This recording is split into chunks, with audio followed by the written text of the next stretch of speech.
ইতিহাসের ঘটনা। আর যারা আল্লাহকে রাজি করে আল্লাহর ওলি হয়েছে, নবীর ভালোবাসা দিয়ে সাহাবীরা সমাজে নেমেছে, জঙ্গলার ভাগ ভাল্লুক পর্যন্ত এই নবীর উম্মতের গায়ে হাত দিতে সাহস পায় না। হ্যাঁ, নবী ওই পাহাড়ের উপরে যখন বাবা বাবা বলে কাঁদতেন, আবু জাহেল নিচ থেকে ডাকতেছেন, বাচ্চাটা কার, ছেলেটা জানি কার। মা বাবা খবর রাখে না, বাচ্চাটা পাহাড়ের উপর, বাঘ ভাল্লুক বেরিয়ে যাবে সন্ধ্যার সময়, বাচ্চাটাকে খেয়ে ফেলবে। বাচ্চা মানুষ দেখে তাকে উদ্ধার করার জন্য আবু জাহেল নিচে, পাহাড়ের নিচে ঘোড়াটা রেখে উপরে যাইয়া উঠলেন। ডাকতেছে, কে তুমি? কাছে গিয়ে দেখে আমার আপনার নবী, শিশু নবী চোখের পানি ছেড়ে ছেড়ে কাঁদতেছে। বাবা মুহাম্মদ এখানে দাঁড়ায় কান্দো, তুমি কি জানো না এই পাহাড়ের মধ্যে বাঘ ভাল্লুক আছে, তোমাকে খেয়ে ফেলবে। আবু জাহেলের ধারণা আমার নবীরে বাঘ ভাল্লুকে খাইবো। আপনারা কি কন? আমার নবী কান্দে, চাচা আমি বাঘ ভাল্লুকের ভয় পাই না গো, আমি কান্দি আমার বাবা কই, আমার বাবা কই, আমি একটাবার বাবা কইয়া ডাকতে পারলাম না। আবু জাহেল বলেন, ও বাবা, তোমার বাবা তো দুনিয়ায় নাই, মৃত্যুবরণ করেছে, আসো তাড়াতাড়ি তোমাকে বাড়িতে নিয়ে যাই। আবু জাহেল নবীজিকে উপর থেকে নামাইয়া ঘোড়ার পিছনে বসাইয়া ঘোড়াকে আঘাত করতেছে। ঘোড়ারে তাড়াতাড়ি চল, বাতিজাকে বাগে খাবে, আমাকেও বাগে খাবে, চল তাড়াতাড়ি চল চল চল। ঘোড়ারে আঘাত করে, ঘোড়া খালি চোখ লাল করে, উড়ে না, মানে চামড়া ফাইটে গেছে আঘাতে, রক্ত ছিটা ছিটা বাহির হয়। ঘোড়া দুইটা সামনের পাও আকাশের দিকে বাড়ায়, চোখের পানি ছাড়ে, ডাকতেছিল, প্রভু গো, আমি তো একটা ঘোড়া, আমি একটা পশু, আমি তো কথা বলতে পারি না আবু জাহেলের সাথে। প্রভু আমার একটু জবান খুলে দাও তোমার বন্ধুর পরিচয়টুকু দেওয়ার জন্য। আমার আল্লাহ বলেন, ঘোড়া রে, যার উসিলায় কুল কায়নাত বানাইলাম, এই নবীর পক্ষে কথা বলতে চাইছস, যা আমি আল্লাহ তোর জবান খুলে দিলাম। যেই নবীর পক্ষে গেলে ঘোড়ার জবান খুইলা দেয় গো, এই নবীর পক্ষে গেলে আমরা কি শান্তি পাইতে পারি না? ঘোড়া যদি জবান খুলতে পারে, জবান পাইতে পারে, আমরা কি শান্তি পাইতে পারি না? জবান তো খুলে গেল ঘোড়া। ঘোড়া মাথাটা পিছনের দিকে ঘুরাইয়া ডাকতেছে, রে আবু জাহেল। ওখান ঘোড়া মানুষের মতো কথা বলতেছে আবু জাহেলের দিকে তাকাইয়া। বলুন, আবু জাহেলের মাথা ঠান্ডা না গরম? হ্যাঁ হ্যাঁ, কি কই রে, ও আবু জাহেল, আমারে কতগুলো আঘাত করলি, দেখ কত জায়গায় চামড়া ফাইটা রক্ত পড়তেছে। আবু জাহেল রে, তারপরও আমি উঠি না রে। ও আবু জাহেল শুনো, আরো যদি মারতে মন চায় মার, আমি মারি খাইয়া জীবন দিতে রাজি রে আবু জাহেল, কিন্তু পিছনে বসাইছস ইনি আখিরি নবী রে, ইনি কুল কায়নাতের নবী রে, রাহমাতাল লিল আলামিন নবীর পিছে বসাইয়া তুই সামনে বসে আমারে মারবি যাওয়ার জন্য। আমি ঘোড়া বলে দিলাম রে, আমার জীবন যাবে, আমি সামনে যাব না। যতক্ষণ পর্যন্ত শিশু নবীকে সামনের বাগে না বসাবি, তুই পিছনে না যাবি, আমি ঘোড়ার জীবন যাবে, আমি সামনে যাব না। আবু জাহেল কই, ভাতিজা দেরি করা যাবে না, ভাগের ভয়, তাড়াতাড়ি সামনে আসো। সামনে আসলে ঘোড়া এক দৌড়ে বাড়িতে পৌঁছাইয়া দিলেন। এবার আব্দুল্লাহ কলিজার টুকরা, নয়নের মণি, আমার আপনার নবী শিশু মুহাম্মদকে ওই আবু জাহেল পৌঁছাইয়া দিলেন আমেনার কাছে। আবু জাহেল বলতেছেন, আমেনা গো, তোমার ছেলেকে পাহাড় থেকে আমি নিয়ে আসছি, যদি তোমার ছেলেকে আমি না নিয়ে আনতাম, জঙ্গলার বাঘ তোমারে খেয়ে ফেলতো। আমেনা মুস্কি মুস্কি হাসে। হাসো তুমি, ছেলেরে খেয়ে ফেলতো আর তুমি হাসো। আমেনা বললেন, ও আবু জাহেল, আমার এই ছেলেরে জঙ্গলার বাঘে খাবে না। বলো কি, তুমি কি আর বড় কথা কও রে আবু জাহেল? বড় কথা বলি কেমনে শুনো। এই সন্তান যেদিন আমি আমেনার পেটে ছিল রে, আমি বাড়ির সামনে দাঁড়িয়ে ছিলাম, একটা জঙ্গলার বাঘ দৌড়ে এসে আমার পায়ে সালাম করেছে, আমি আখিরি নবীর মা বলেছে রে। যেই নবীর মা হইলে জঙ্গলার বাঘে সালাম করে রে, এই নবীর গায়ে জঙ্গলার বাঘ হাত দেয় না। বহু আলোচনা এখানে ছিল, লম্বা হয়ে যাবে, রাখলাম এখানে। বলতেছিলাম আমার নবী ডাকে, চাচা গো আপনি তো জানেন আমি কি কষ্ট করেছি, নিজেই পাহাড় থেকে নামায় এনেছিলেন, আমি বাবার ব্যথায় কাঁদছিলাম, আর আজকে আমাকে শেষ করে দেওয়ার জন্য আপনি কষ্ট করেছেন। চাচা এই কাজটা কি ভালো করেছেন? বাবা ভালো করি নাই, আমাকে উঠাও। চাচা উঠাবো, কালিমাটা পড়লে তোমাকে উঠাবো। না চাচা আমি উইটা পড়বো। আমার নবী নিচের দিকে হাত দিলেন, চাচা কালিমা উইঠা পড়বে। আসলে কি সেই পড়বে?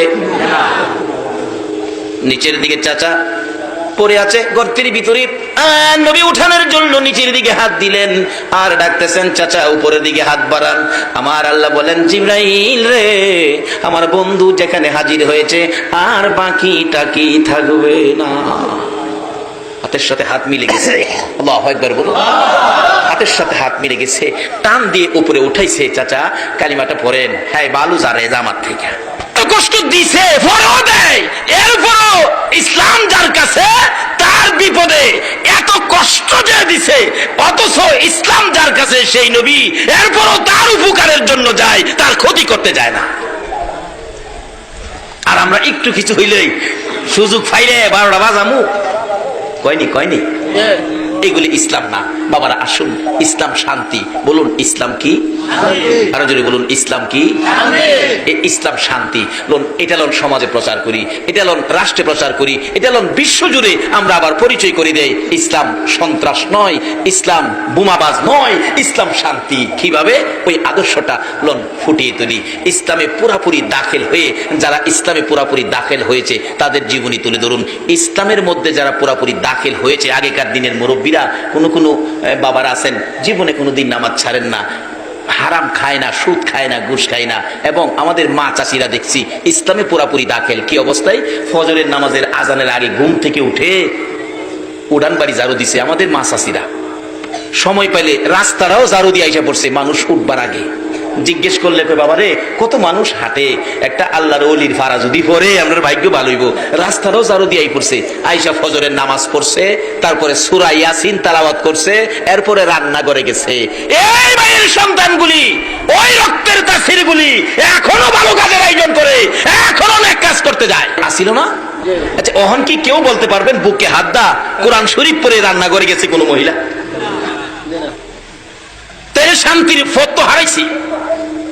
এই জন্য সমাজে ভালো মানুষের আশা করা যায় না, শান্তির আশা করতে পারি না। যারা ইসলামে পুরাপুরি দাখিল ছিল তাদের অবস্থান কি? আজকে আমরা আল্লাহর ওলিদের জীবনী, যাদের ডাক এখনো আমার আল্লাহ শুনে, আল্লাহর ওলিদের ডাক এখনো আমার আল্লাহ শুনে, দুনিয়া থাকতেও শুনে, কবরে গেলেও শুনে। আল্লাহু আকবার বলুন। কবরে গেলে ডাক শুনেছে। সিলেটের জমিনে 2টা ঘটনা। সিলেটের বেয়ানীবাজার থানা, আমি নাম বলে দিচ্ছি, বেয়ানীবাজার থানা সংলগ্ন একটা মসজিদ মাদ্রাসা। ওই মাদ্রাসার পাশে একজন আল্লাহর ওলি মৃত্যুর পরে দাফন করবে এখানে। আল্লাহর ওলি মৃত্যুর আগে বলেছিলেন, বাবারা আমি মরে গেলে আমাকে দাফন করবা মসজিদের উত্তর পাশে কবরস্থান, সারাটা জীবন আমার পাওটা মসজিদের দিকে থাকবে। এটা মসজিদ, কবরস্থান মসজিদের দিকে থাকবে, আমার পাওটা মসজিদে থাকুক, এটা আমি চাই না। তোমরা একটা কাজ করো, আমি মারা গেলে আমাকে পূব পশ্চিম দাফন করো। বেয়ানীবাজার থানার ঘটনা বলছি, কবরটা আমি জিয়ারত করে আসছি, পূব পশ্চিম দাফন করো। কিন্তু আলেম ওলামারা কয় এটা শরীয়তে নাই। মৃত্যুর পরে তাকে উত্তর দক্ষিণ দাফন করা হলো, পাওটা মসজিদের দিকে দিয়ে। দেখা গেল মানুষ দাফনের কাজ শেষ করে একটু দূরে যাইতে না যাইতেই একটা শব্দ হইতেছে, শুশু শুশু শব্দ শুনে পিছনের দিকে লোকেরা তাকাইলো, তাকাইয়া দেখে ওই মাটির নিচ আল্লাহর ওলি শুয়েছিলেন। আল্লাহর ওলি ডাক দিয়েছে, আল্লাহ আমাকে তারা দেয় না পূব পশ্চিম থাকতে, উত্তর দক্ষিণ দিয়েছে, তোমার ঘরের দিকে পাও রাখবো না, আমাকে পূব পশ্চিম করে দাও। অটোমেটিকলি মাটির কবর ঘুরে উত্তর দক্ষিণের কবর পূব পশ্চিম হয়ে গেছে। ইসলামে পুরাপুরি দাখিল হইয়া কবরে শুইয়া ডাক দিলেও আমার আল্লাহ ওই ব্যক্তির ডাক শুনে। আল্লাহর ওলি সৈয়দ নাসিরউদ্দিন সিফাসালা, উনি মৃত্যুর আগে বলেছিলেন, আমি যেদিকে মাথা দিয়ে মৃত্যুবরণ করব সেদিকে মাথা দিয়ে আমারে দাফন করবি। কিন্তু মৃত্যুবরণ করেছে পশ্চিম দিকে মাথা দিয়া। আলেম ওলামারা কয় এটা সম্ভব না, বললেই হবে না, এটা উত্তর দক্ষিণ দাফন করতে হবে। দাফন করার পর ঠিক তদরূপ এরকম শা শব্দ হইতেছে। পিছনের দিকে লোকেরা তাকাইয়া দেখে সৈয়দ নাসিরউদ্দিন সিফাসালা চুনারুঘাটের জমিনে ওই কবর ঘুরে পূব পশ্চিম হয়ে গেছে। এখনো যারা দেখেন কবর পূব পশ্চিম। ইসলাম চিনলেন না, ইসলাম শান্তি, শান্তির ভিতরে ঢুকতে পারলেন না, আসুন না ইসলামে ঢুকে ডাক দেন, সঙ্গে সঙ্গে আপনার ডাক আমার আল্লাহ কবুল করবে। আসুন ভারতে যাই, ভারতের উত্তরপ্রদেশ, নিজের চোখে দেখে আসছি, কার কাছে শুই না। ভারতের উত্তরপ্রদেশ, জায়গাটার নাম শফিপুর। এক আল্লাহর ওলি বলেছিলেন, আমাকে মৃত্যুর পরে মাটির নিচে দাফন করিস না, মাটির উপরে রাখবি। হুজুর মাটির উপরে রাখলে কথা বাড়াইস না, আমি যা কই তা শুনিস। মৃত্যুর পরে লাশটা কাফন পরাইয়া জানাজা শেষ করে মাথার মুড়ি পায়ের মুড়ি বান্ধা মাটির উপরে রেখে দিলেন। এটা আলগা কাঠের হালকা একটা বাক্স দিয়া ঘুরে ফিরেছে, আলগি দিলেই লাশ। নিজের চোখে দেখে আসছি। খাদেমকে জিজ্ঞেস করলাম, খাদেম সাহেব এই লাশটা কতদিন যাবত মাটির উপরে? আমানত খুলু ফিসিলমি কাফার মধ্যে ঢুকুন, কতদিন যাবত মাটির উপরে?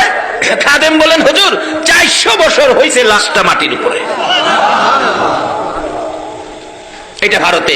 চলুন আমরা একটু ইরাকে যাই, যে ইরাকে গাউসে পাকের মতো অলি ঘুমিয়ে আছে, যে ইরাকের জমিনে ইমাম হুসাইন মাতাবিহীন, এই হুসাইনের ভড়ি কারবালার জমিনে শুই আছে, আর পাশে শুই আছে 6 মাসের শিশু আলী আসগর। এই ইসলামকে দুনিয়াতে রাখতে যায় 6 মাসের শিশু আলী আসগর পর্যন্ত কলিজা ছেদ্রু করে কারবালার জমিনে ঘুমিয়েছে। মহিলাটা দৌড়াইয়া বড় কবরস্থানের পাশে গিয়ে ডাকতেছে, আল্লাহ এই কবরস্থানে কি তোমার একটা প্রিয় বান্দা নাই আমার ইজ্জতটাকে হেফাজত করতো? যে এই কবরের পাশে তারা এইভাবে ডাকতেছিল, ওই যুবকটা কাছে আসার মাত্রই এই কবরের মাঝখান দিয়ে এই পর্যন্ত হাত বাহির করে বলতেছে, এই লম্পট, মহিলার গায়ে হাত দিবি তোর অস্তিত্ব রাখবো না। এই যুবক দৌড়ে নিজের জান বাঁচাইলেন, এখন পর্যন্ত হাত বাহির হয়ে রয়েছে। আজকে এই ইসলামের মধ্যে আমরা কেন ঢুকতেছি না পুরাপুরি ভাবে? এই ইসলামের মধ্যে পুরাপুরি ঢুকেছে আল্লাহর ওলিরা। আল্লাহু আকবার বলুন। কিভাবে ঢুকবেন? ইসলামে ঢুকতে হলে সুদ খাইতে পারবেন না, ইসলামে নাই। নামাজ ছাড়তে পারবেন না, ইসলামে নাই। ঘুষ খাইতে পারবেন না, আরেকজনের ক্ষতি করতে পারবেন না, ইসলামে নাই। মিথ্যা কথা বলতে পারবেন না, ইসলামে নাই। আজকে যারা এই আচার আচরণ ছিল, তাদের সন্তানগুলো ভালো মানুষ হয়েছে, আল্লাহর ওলি হয়েছে, নামাজি হয়েছে, আলেম ওলামারা হয়েছে। আজকে আল্লাহর ওলি গাউসে পাকের জীবনী খুলুন, গাউসে পাকের বাবা আপনাদের আমাদের মতো একজন মানুষ ছিলেন। আবু সালেহ জঙ্গি মুসা একজন মানুষ ছিলেন, কিন্তু তার চরিত্র ছিল ইসলামের মধ্যে পুরাপুরি ভাবে দাখিল। এই জন্য কত বড় একটা সন্তান পেয়েছে আল্লাহর ওলি আব্দুল কাদের জিলানী রহমাতুল্লাহ আলাইহি। কত বড় সন্তান, কত পাওয়ারফুলি সন্তান, কত ক্ষমতা। গাউসে পাক যেটার জন্য হাত বাড়াইতেন, গাউসে পাকের হাত আমার আল্লাহ কোনোদিন খালি দিতে পারেন না। কেন? ইসলামের মধ্যে দাখিল ছিল তার বাবা। এই রক্তের মধ্যে সুদ ছিল না, গুদ ছিল না, হারাম কোনো জিনিস রক্তের মধ্যে ছিল না। তার বাবার জীবনী খুলুন, অল্প যুবক বয়স, বিয়ে শাদী করে নাই, নামাজ ছাড়ে নাই এক ওয়াক্ত। গাউসে পাকের বাবা আবু সালেহ নামাজ ছাড়ে নাই। আপনাদের মতো যুবক নামাজ পড়তে যাবে, উজু করবেন জিলান নদীতে, দেখে পানি দিয়া একটা ফল বাইশা যাইতেছে গা। ফল দেখতে কয় পেটে খিদা আছে, ফলটা তো নষ্ট হয়ে যাইব, নষ্ট হইলে কি লাভ হইব, আমি খাই লাই পেটে খিদা। ফলটা খাইছে, খায়া উজু করতে গেছে, বিবেক বাধা দিছে, কার ফল খায়া উজু করতেছস? আরেকজনের ফল খায়া উজু করলে কি লাভ হইব? এই চরিত্র আমরা আছে না? দেখবেন হোলাভান বন্ধ গেছে, বন্ধের থেকে আরেক বেটার ক্ষেতের কাঁচামরিচ লইছে, কাঁচামরিচ লিয়ে আইন না গড়ে ঢুকতেছে। মা কই কি আনছোস? কাঁচামরিচ। মা কই ভালো হয়েছে বাজান, শাক রান্তাম বই দিছি। মার উচিত ছিল 2টা থাপ্পড় দেওয়া, তুমি কার জমিন থেকে আনছো কাঁচামরিচ? কিন্তু মা থাপ্পড় দিল না। মা কি করলো? আর তাই না ঘরে নিল। আরেক বেটার ক্ষেতের পেঁয়াজ লইছি ফুলা, মাঝে গাই কি আনছোস? এই 1-1.5 কেজি হয়ে যাবো মায়া লইছি। কই তাড়াতাড়ি ঘর আয় বেটা, আলুর ভর্তা বানাইতাম, 2টা ভেজ হইতেছে। আরেক বেড়ার ক্ষেতের ভেজ খাইলেন, আরেক বেড়ার ক্ষেতের কাঁচামরিচ খাইলেন, 40 দিন পর্যন্ত একটা সেজদাও আপনার কবুল হয়েছে না। গাউসে পাকের বাবা আরেকজনের গাছের ফল খায়া চিন্তা করতেছে নামাজ পড়লে কি লাভ হইব, আগে ফলের মাফ লই আয়। যাইতেছে, ফলের মাফ আনতো। যাইতে যাইতে যাইতে যাইতে যাইতে যাইতে যাইতে যাইতে বহু দূর গিয়া দেখে নদীর পাড়ে একটা বাগান। ভাবতেছে এটাতেই বাইসে গেছে। এক বেটা বুড়া মানুষ বই রইছে, বাবা হাওয়া দূরে আমার মাফ করে দিন। আরে কি এর মাফ? আপনার গাছের ফল মনে হয় পানিটা বাইসে গেছে, সম্ভাব্য আপনার বাগানের, আমার মাফ করে দিন, আমি জিলান থেকে আইছি ফলটা খায়া। বুড়া বেটা কো বেটা, বাগানের মালিক তো আমি না, আমি মাফ দিতাম না, আমি অর্ধেক বাহি মালিক হইলো দরবেশ আব্দুল্লাহ ইবনে সুয়াইমি, যার নাম ভিতরে বাড়ি, তাই না? কি গেছে, চাচা আমার মাপ দিন, আমি আপনার গাছের ফল খাইয়ে লেছি। দরবেশ আব্দুল্লাহ ইবনে সুয়াইমি কই, বেটা গাছের ফল খাইয়া মাপ চায় না, আর তুই জিলামতে ফানিতে ফল খাইয়া মাপ নিতে আইছস, তাইলে এই বেটালা কি খারাপ হইব না ভালো হইব? ভালো হবে।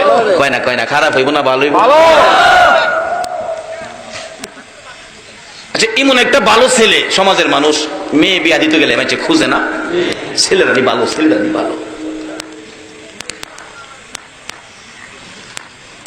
দরবেশ আব্দুল্লাহ ইবনে সুয়াইমি কয়, এটাই মুসলমান, পুরাপুরি ভাবে ইসলাম এটাই ঢুকছে। বাবারে ফল খাইছস, মাপের লেগাইছস, মাপ দিতারি, কিন্তু শর্ত হইল এই যে বাগানের ফল খাইছ ধরলাম, পরে দেখলাম যে চুলো দুইটা টাইনা তুললেন, এই তো আর আজাব কই। পুলিশ 2-3 বাড়ি ফুটকির মধ্যে দিচ্ছে, ফাতলামি করতে আর জায়গা ফাস্তা। সকালবেলা মানুষ দেখছি মৌলবীরা যে কই কবর আজাব দেখতেইছি, ফইলা এক পুলিশে ফাড়া মারে, পরে আরেকটাই চুলো দুইটা টাইনা তুলে, আরেকটাই 2টা ফুটকিত বাড়ি দেয়, এরপরে যা বাড়ি এহেন হইয়া আছে। আচ্ছা, আসলে কি কবর আযাব এটা? এই বেটা মরার আগে মইরা দেখছি। ও যুবক, কবরের আযাব পাকিস্তানের ঘটনা। 91 সনে মাসিক পত্রিকার খবর, একটা যুবক মৃত্যু হলে পীর দুহা কবরস্থানে তাকে দাফন করার জন্য কবর কুড়ে লাশ নিয়ে গেছে, যা দেখে কবরটা বন্ধ হয়ে গেছে। অর্থাৎ কবরে বুঝাইতেছে, তোর মতো পাপীকে আমি রাখবো না। 91 সনের মাসিক পত্রিকার।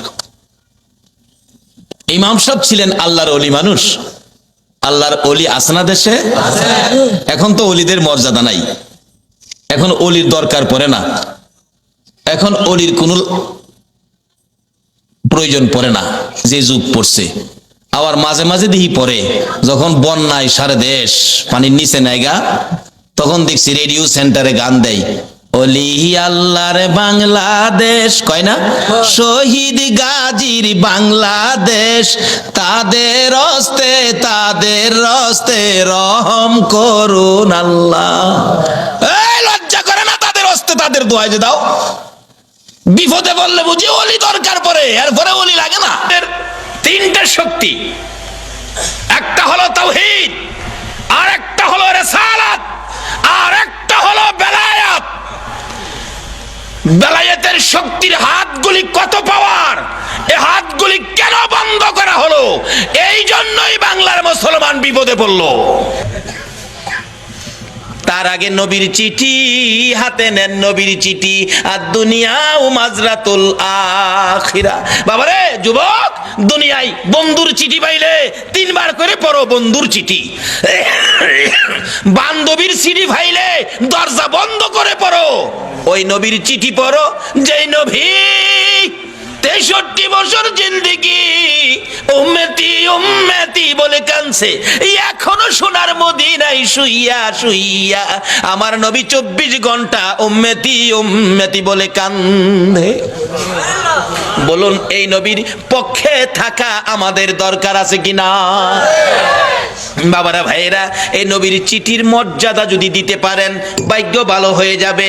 চিঠির মর্যাদা দিয়েছেন উমরের জীবনী খুলুন, হযরত উমর নবীর চিঠি নয়, নবীর আদরের নাতি ইমাম হুসাইন রাদিয়াল্লাহু তাআলা আনহুর চিঠির মর্যাদা দিয়ে উমরের জীবন তো ধন্য হয়ে গেল। হুসাইনের চিঠির মর্যাদা দিয়ে যদি উমরের জীবন ধন্য হয়, নবীর চিঠির মর্যাদা দিলে বলুন আমাদের জীবন ধন্য হবে কিনা? ওমর নবীর চিঠি নয়, আদরের নাতি হুসাইনের চিঠির মর্যাদা কিভাবে দিয়েছেন? হুসাইন, ওমর যখন মদিনার রাষ্ট্রপতি, হুসাইন এবং ওমরের ছেলে আব্দুল্লাহ 2 জন খেলাধুলা করতে যায়, এক পর্যায়ে হুসাইন বলে ফেললেন ওমরের ছেলেরে, গোলামের বাচ্চা গোলাম। আব্দুল্লাহ কয়, হুসাইন আমারে গোলামের বাচ্চা গোলাম কইছেন? হ্যাঁ, বুঝছেন আমার বাবা রাষ্ট্রপতি, বাগেরে থাপ্পড় দেয়, চিনেন না আমার বাবারে? বাড়িতে গিয়ে কয়, আব্বা ওমর কি? হুসাইন আমারে কয়, আমি বলে গোলামের বাচ্চা গোলাম, আপনি বলে বড় গোলাম, আমি বলে বাচ্চা গোলাম। ওমর হাসে, কয় আব্বা আপনি হাসেন, বিচারটা করতে হবে। ওমর ডাকে, ও ও আব্দুল্লাহ, যার বিরুদ্ধে বিচার দিয়েছ তার বিচার করার ক্ষমতা আমার নাই। রে আব্দুল্লাহ, যেই নবী সেজদায় গেলে হুসাইন নবীর ঘাড় মুবারকে বসে থাকে। হুসাইন গার মুবারকে বসে থাকলে আমার নবী নামাজের তাসবিহ 5 বার 7 বার 9 বার 11 বার হুসাইন নামে না। নবী চাইলেন নামাইতে, কেন? আল্লাহ নি প্রশ্ন করে বসে, বন্ধু গো, নামাজের সেজদায় গিয়ে নাতি কাঁধে লইয়া পড়ে আছো, নাতি পাইয়া কি আমি আল্লাহর কথা ভুলে গেছো? চাইছিলেন ঘাট থেকে নামাবেন, এমনি সময় আমার আল্লাহ বলেন, জিবরাইল রে, আমার বন্ধুর কানে খবর দে, হুসাইন আমার বন্ধুর ঘাড়ে বসা আছে, আমি আল্লাহর কাছে বড় ভালো লাগে, যতক্ষণ পর্যন্ত হুসাইন ইচ্ছা করে না নামবে রে, ততক্ষণ পর্যন্ত যেন আমার বন্ধু সেজদায় পড়ে থাকে। এই হুসাইনের বিচার করার ক্ষমতা আমি উমরের নাই। না বাবা, বিচার করতে হবে, যাও, জুমার দিন বিচার হবে মসজিদে নববীতে। ওমর রাষ্ট্রপতি মিম্বরে উঠে ঘোষণা দিলেন, হুসাইন আছেন? হ্যাঁ। আমার ছেলেরে গোলামের বাচ্চা গোলাম কইছেন? হ্যাঁ কইছি। তা আমি তো রাষ্ট্রপতি, আমি তো কোনো গোলাম না, আমারও গোলাম কইলেন, ছেলেরে বাচ্চা গোলাম কইলেন, কই গোলামি করলাম? ও ইমাম হুসাইন আঙ্গুল ইশারা করে বলে, ওমর, আমার সামনে বড় কথা কইেন না, আপনি কি আমার নানার গোলামি করেন নাই?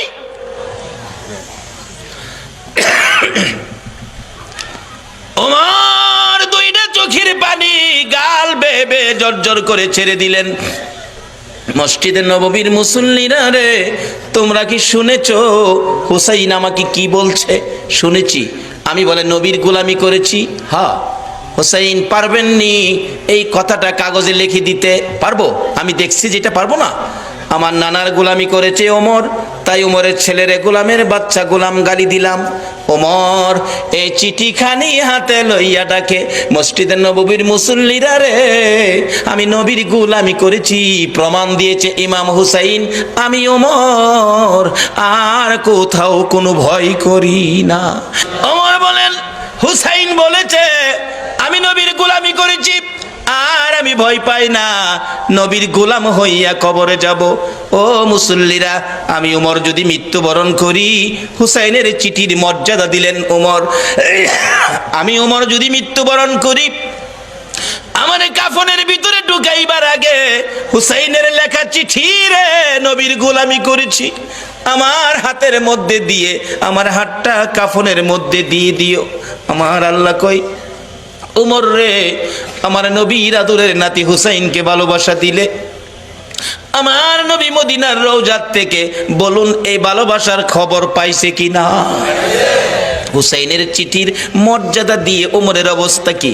ওমর রাষ্ট্রপতি, মসজিদের নববীর মধ্যে নামাজের ভিতরে ওমরের কলিজার মধ্যে ছুরির আঘাত করেছে, জামাতের মধ্যে ওমর ঢলে পড়ে গেছে, রক্তে মসজিদের নববী লাল লাল হয়ে গেছে, মুসল্লিদের পায়ের নিচে জামাতের মধ্যে রক্ত যাইতেছে, মুসল্লিরা নামাজের মধ্যে চিৎকার মারছে, কার রক্ত রে?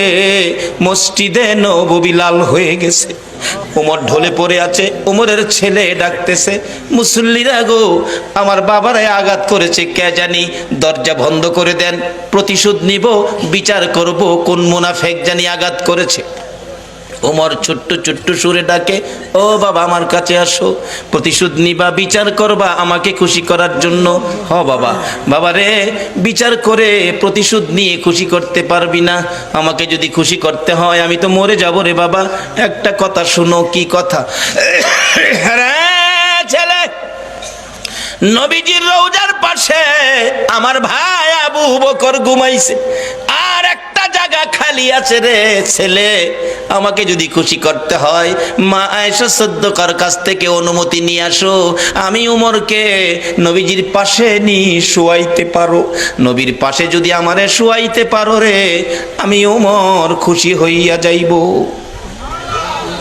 অথচ তখনও তিনি রাষ্ট্রপতি, ইচ্ছে করলে গায়ের জোরে শুইতে পারতেন, কিন্তু ইসলাম কোনোদিন গায়ের জোর ব্যবহার করে না।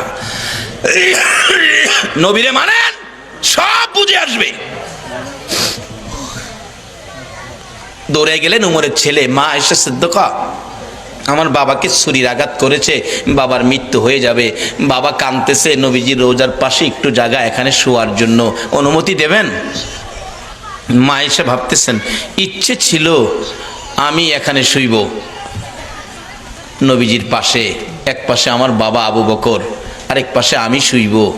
ওমর অনুমতি চাইলেন, কি বলবো? আচ্ছা আপনি এখন যান, আমি একটু পরামর্শ করি। ওমরের ছেলে চলে গেছে। বাবা অনুমতি হয় নাই, তুমি আবার যাও, আবার যাও।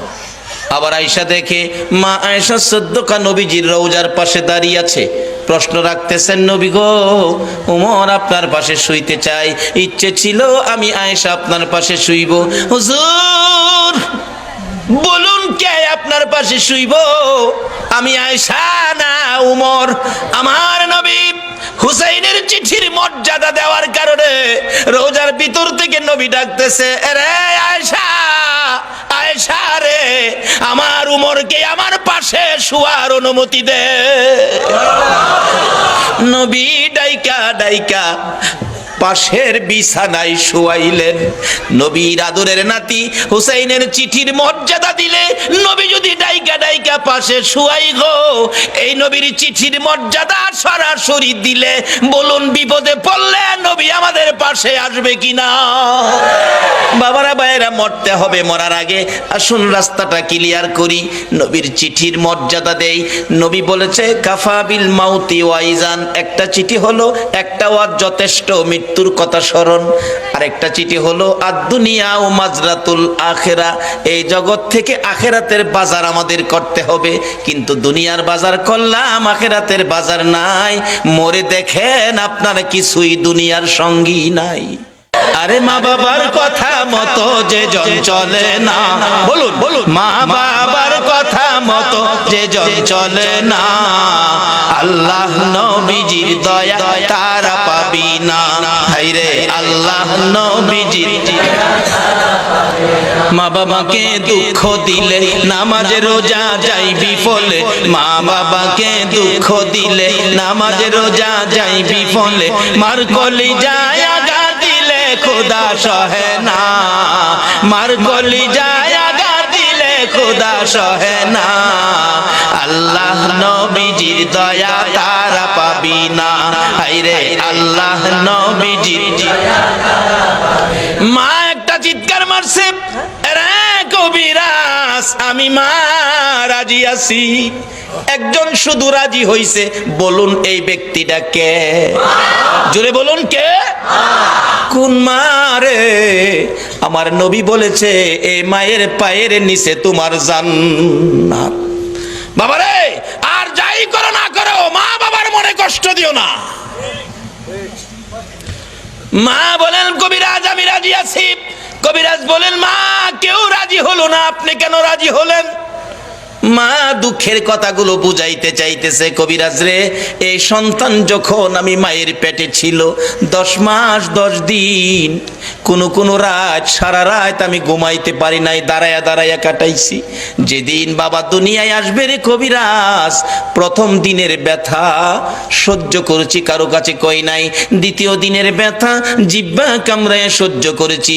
তৃতীয় দিনের ব্যথা সহ্য করতে পারি নাই রে কবিরাজ, বেহুশ হয়ে গেছি। আমার শাশুড়ি মা দৌড়াই আসছে। আমার বৌমার কি হলো? আশপাশি মুরব্বী মহিলাদেরকে দৌড়াইয়া জোর করেছে। মহিলারা বলছে ভয় পায়েন না, অন্য কিছু না, আপনার বৌমার সন্তানাদি হবে। তাহলে তোমরা আমার বৌমার মাথায় পানি দাও গো, আমার বৌমা বেহুশ হয়ে গেছে। কবিরাজ বালতির পর বালতি পানি মাথায় দিয়ে জ্ঞান যখন ফিরলে রে কবিরাজ, এত ব্যথা সহ্য করতে পারি না। আমি মুরব্বী মহিলাদেরকে বলেছিলাম সন্তানের প্রসব এত ব্যথা আমি আগে জানি না গো মা। ও মুরব্বী মা মহিলারা, আমার একটা দাও দাও, নিজের গলা নিজে কাইটা মৃত্যুবরণ করি, সহ্য করতে পারি না। দেখলাম মহিলারা দাও জাতীয় সবগুলো জিনিস ঘরের বাইরে ফালাইয়া দরজা বন্ধ করে দিয়েছে। আবার বলেছিলাম মহিলারা গো, আমার 2 টাকার বিষ কিনা দাও গো, সন্তানের প্রসবের এত ব্যথা আমি আগে জানি না।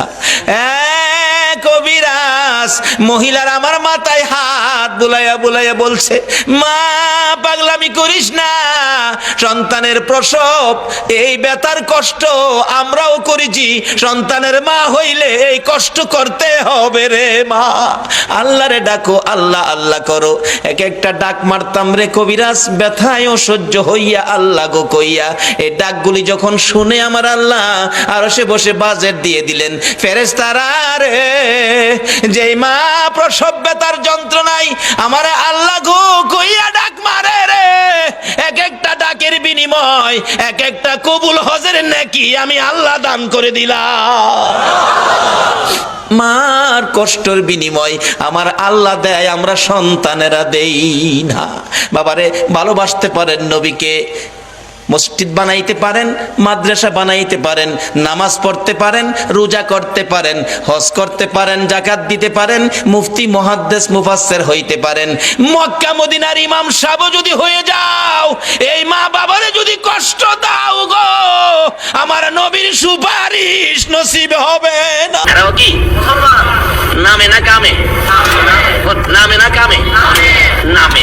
একটা হলো নামে মুসলমান, আরেকটা আছে কামে মুসলমান। মুসলমানের ভাগ দুইটা, একটা হলো এজিদি মুসলমান, আরেকটা হলো হুসাইনি মুসলমান। আপনারা কোন মুসলমান হবেন? আরো যদি কোন মুসলমান হবেন? এটা হলো কামের মুসলমান, আর এজিদি মুসলমান হলো নামের মুসলমান। আমার নবী মাবিয়ার ছেলে ছিলেন এজিদ।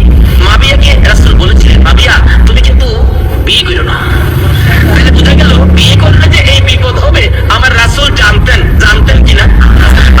জানতেন কিনা? ইমাম সাহেব, আপনাদের ইমাম সাহেব আগে ওয়াজ করছেন, আমার রাসূল যে জানতেন এই ঘটনা সম্পর্কে করে ওয়াজ করছেন। কোন ভাইয়ের আছে এগুলি আবার যুক্তি তুলে ধরে, রাসূল যদি জানতেনই তাহলে উহুদের জমিনে রাসূল মাইর খাইলেন কেন? যে জানবেন মাইর খাবেন, কিন্তু জান না কি মাইর খাইলেন, কথাটা কিন্তু যুক্তিসঙ্গত, কি বলেন ঠিক কিনা? আমি এই ভাইকে বলবো, অনেক সময় যাই নাও যাই হয়। আজকে মনে করেন আপনার বাবার মার্কেট, আপনার বাবা মার্কেট তুলে দিয়ে গেছে, এটা আপনার ব্যক্তি সম্পত্তি। আমার যদি কিছু মানুষ জোর করে যদি সম্পত্তি দখল করতে চায়, আপনার বাবার সম্পত্তি জোর করে তারা নিবে না। আচ্ছা, আপনার জান থাকবে না যাবে এই চিন্তা করবেন আপনি? এই সম্পত্তি উদ্ধার করতে যাবেন না? উদ্ধার করতে গিয়ে অনেক সময় লোক মারাও যায়, তারপরও কি এই সম্পত্তিকে ছেড়ে দেয় নাকি? এই সত্য উদ্ধার করতে গিয়ে উহুদের জমিনে আমার নবী জানতেন না এখানে, কিন্তু সত্য উদ্ধার করতে গিয়ে জান্নাত আমার নবী উহুদের জমিনে গেছে। আর যদি জান্নাত না যাইতো তাহলে আজকে আমরা এই সত্যের নিশান আমাদের হাতে আসতো না। জানে না কে বলছে? জান্নাত নবী সত্য উদ্ধার করতে গিয়েছে।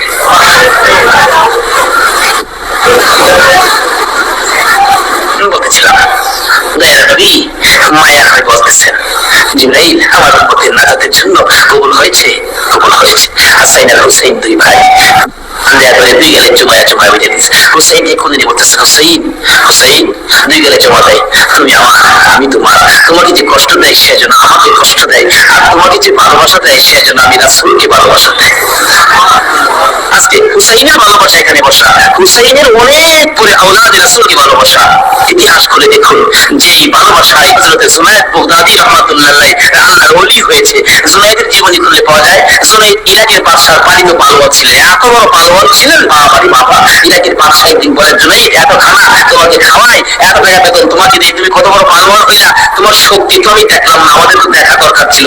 জুনায়েদ বলেন, ঘোষণা দেন না, ইরাকের জমিনে এমন কোন মাঠ পোলা নাই আমাকে কুস্তির মধ্যে পরাজয় করবে, আমি বিজয়ী হব। যদি কেউ পরাজয় করতে পারে বলে দেন 10,000 টাকা পুরস্কার। একটা ঘোষণা সাধারণ ভাবে আমাদের দেশের হিসাবে দিলাম বোঝার জন্য।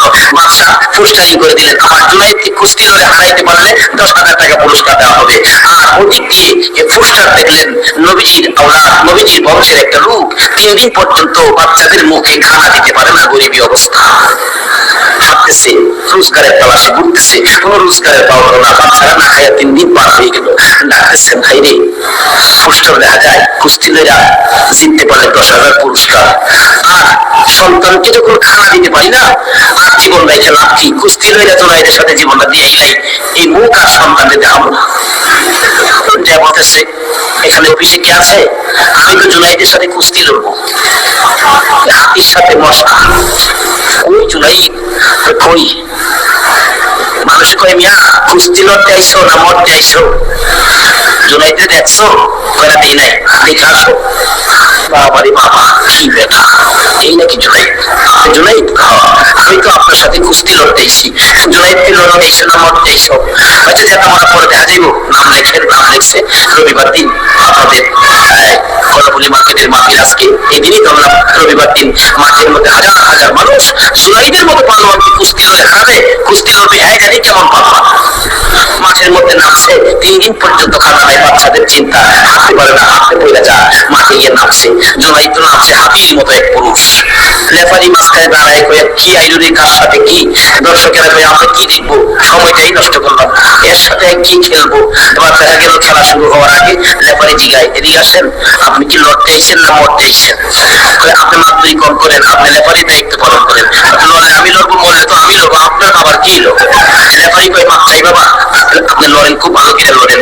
লড়ার আগে ডাকছে জুনাইদ এদিকে আয়, দুইটা কথা বলবো, বলো। আমাকে চিনো? জুনাইদ বলেন না তো, তোমাকে তো চিনি না। কয় আমি আওলাদে রাসূল।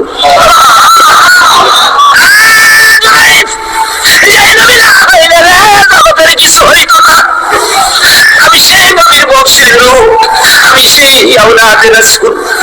জুনাইদে 3টা দিন পার হয়ে যায়, সন্তানের মুখে খানা দিতে পারি না। অসহ্য হইয়া জীবন দিতে আসছি রে জীবনের সামনে দাঁড়াইয়া আমি শুনি পিছন দিয়ে আমার নবী মদিনার থেকে ডাকে, পারবি রে আমি আওলাদে রাসূলের মুখে হাসি ফুটাইতে। এবার জোনাই 2টা চোখের পানি ঝরঝর করে ছেড়ে দিলেন। লেফারি সাহেব বাঁশি বাজাও, জীবনের খেলা হবে। বাঁশি বাজাইলেন, খেলা শুরু হলো। আওলাদে রাসূল জুনাইদের গায়ে আঙ্গুলটা লাগাইলে জুনাইদ চিত হয়ে জমিনে পড়ে গেছে। লোকেরা বলেন মানি না, আবার লাগাও, আবার লাগাইলে আঙ্গুল লাগাইলে জমিনে পড়ে গেছে। লোকেরা বলেন মানি না, আবার লাগাও, বুঝে আসে না। আমার নবী বলেন জুনাইদ রে এই খেলা কিন্তু ফাইনাল খেলা। নবী নাকি জুনাইদ কানটা দিতে শুনে জবাব দেন, ইয়া রাসূলুল্লাহ জীবন দিব আপনার ভালোবাসা ছাড়বো না। আরে নবী প্রেমের পাগল যারা প্রেম খেলা খেলে, আইরে নবী প্রেমের পাগল যারা প্রেম খেলা খেলে, নবী প্রেমে ওয়াজ করনি দন্তরে ফেলে, নবী প্রেমে ওয়াজ করনি দন্তরে ফেলে, নবী প্রেমের পাগল যারা প্রেম খেলা খেলে, আইরে নবী প্রেমের পাগল। হানজালা পাগল ছিল নবী প্রেমে জীবন দিল, হানজালা পাগল ছিল নবী প্রেমে জীবন দিল, গোসল করাইল তারে ফেরেশতার বলে, গোসল করাইল তারে ফেরেশতার বলে, নবী প্রেমের পাগল যারা প্রেম খেলা খেলে, আইরে নবী প্রেমের পাগল। কোনো অংশ কি সাথে নেওয়ার সুযোগ আছে? কিভাবে নেবেন? বাস্তবে আসেন, আমি হুজুর মানুষ, তারপরও আমার পকেট আছে, আর পকেট তো রাখতেই হয়। 1 নম্বরে গাড়ির গ্যাস ভরতে গেলে টাকা লাগে, টাকা তো পকেটে রাখতে হয়। মাঝে মাঝে রাস্তাঘাটে চাক্কা পাংচার হয়, এটাও ঠিকঠাক করলে টাকা দরকার, আমার পকেট আছে, পকেটে রাখি। তারপরে আবার সাইড পকেটও আছে, আছে না? বলে হুজুর সাইড পকেটের কি দরকার? আরে বাবা অনেক মাহফিল আছে, মুসাফার সময় দেখছি হাদিয়াও দেয়, এগুলি তো থুইতেই। আরে খালি আমরারই দোষ না, পকেট আপনাদের শার্টের মধ্যে আছে না? যারা প্যান্ট পিনদেন প্যান্টের মধ্যে পকেট আছে না? প্যান্টের পকেট কিন্তু হুজুরের পাঞ্জাবির তো অনেক বেশি, 2 সাইডে 2টা, সামনে একটা, পিছনে দেখছি আরেকটা, বোতাম লাগাইয়া দিছে যাতে টাকা পয়সা কেউ না নিতে পারে। আচ্ছা বলুন তো, এত সিস্টেমের পকেট শার্টের মধ্যে লাগাইলেন, প্যান্টে লাগাইলেন, পাঞ্জাবি লাগাইলেন, যেদিন আপনার আমার শেষ বিদায়ের ঘোষণাটা হবে, সেদিন যে পোশাকটা পরানো হবে, বলুন এই পোশাকটার নাম কি হবে? কুমিল্লা জেলা কি কয় এটারে? কাফন। সারা দেশে একই শব্দ, এটার নাম কি? আচ্ছা এই কাফনটার মধ্যে কি ছোটখাটো কোনো পকেট দেখছেন কেউ? 12:30 পর্যন্ত ব্যস্ততা, 12টা 1টার আগে ঘুমাইতে পারেন নাই, এত পরিশ্রম এত কষ্ট করে যেই সম্পদের মালিক হলেন, আরে আপনি যে কবরও যাবেন সাদা কাফন নামের পোশাক পরে, এর মধ্যে কিন্তু 2টা টাকা নেওয়ার কোনো সিস্টেম নাই। তাহলে রাসূল যেটা দিয়া গেছে এটাই আমাদের মূল। তারপরও রাসূল দিয়ে ইচ্ছে করলে চলে যেতে পারতেন, রাসূল জান নাই তো। বিদায় যেদিন হবেন প্রস্তাব আসছিল জিবরাইলের মাধ্যমে, জিবরাইল আমার বন্ধুর কাছে প্রস্তাব নিয়ে যাও, বন্ধু এই জমিনে বহু কষ্ট করেছে, বন্ধুর দেহ মোবারক আমার আরশের ডাইন পাশে দাফন করব, রাসূল তো রাজি না। সিদরাতুল মুনতাহায় দাফন করব, রাসূল রাজি না। জান্নাতুল ফিরদাউসে রাখবো, আমার রাসূল রাজি না। প্রশ্ন করলেন জিবরাইল আমার বন্ধু তিনটা প্রশ্ন একটাও রাজি না, নবীর পক্ষ থেকে কোনো প্রশ্ন আছে কিনা সেটা আমি আল্লাহ রাজি। আমার নবীর চোখের পানিগুলো গাল বেয়ে বেয়ে ছেড়ে দিলেন। জিবরাইল আমি আরশে যাব না, সিদরাতুল মুনতাহায় যাব না, জান্নাতুল ফিরদাউসে যাব না রে। আমি উম্মতের পৃথিবীর উম্মতের ব্যথা বুকে লইয়া সোনার মদিনার মাটিতে পড়ে থাকবো। বলুন নবী এখনো সোনার মদিনার মাটিতে নবী আছে কিনা? যারা মক্কা গিয়েছে, মক্কা যারা যায়, মক্কা যাওয়ার পরেই মন পাগল হয়ে যায়, কখন যাব গো ওই সোনার মদিনায়। রাসূল বলেছে উম্মতেরা রে আয়, আমি নবীর ভালোবাসা লইয়া আমার রওজার পাশে আয়, আমারে দুরূদ শোনারে সালাম দে, আমি নবীর রওজা জিয়ারত করে যা। আমার নবী প্রতিজ্ঞা করেছেন মান যারা কবরি ওয়াজাবাত লাহু শাফাতি, যেই ব্যক্তি আমি নবীর রওজাটা জিয়ারত করে যাবে রে, আমি রাসূল তাকে সুপারিশ করে জান্নাতে নেওয়া আমি নবীর উপর ওয়াজিব হয়ে যাবে। ইচ্ছে করলে নবী আমাদেরকে রেখে আরশে চলে যেতে পারতেন, মদিনায় শুইলেন আমরা জিয়ারত করব, আর নবী উম্মতের সুপারিশ করার অধিকার পাবো। এই দরুদি নবী চিনা, নবীর পক্ষের কথাগুলো, নবীর দেওয়া সম্পদ আমানতগুলো আমাদের কাছে রাখা বলুন দরকার আছে কিনা? বাবারে এখন আমরা নেতারা কি কইলো, দেশের ময়মুরব্বীরা কি কইলো, কে কি কইলো না কইলো, বুশ কি কইলো, ওবামা কি কইলো, এগুলি আমরা খুব পালন করি, রাসূলের কথা তো পালন করি না। মিছামিছি কাটাইলাম জিন্দেগি, বলুন মিছামিছি কাটাইলাম জিন্দেগি, চোখে দেখা হারাইলাম বন্দিগি, হাইরে চোখে দেখা হারাইলাম বন্দি। কার বাবারি কার বাগর কার বা কি কার বাবা কারবা কি অন্ধকার কবরে হবে বসতি, হাইরে অন্ধকারে হবে এই দুনিয়া মুসাফির খানা জানো না,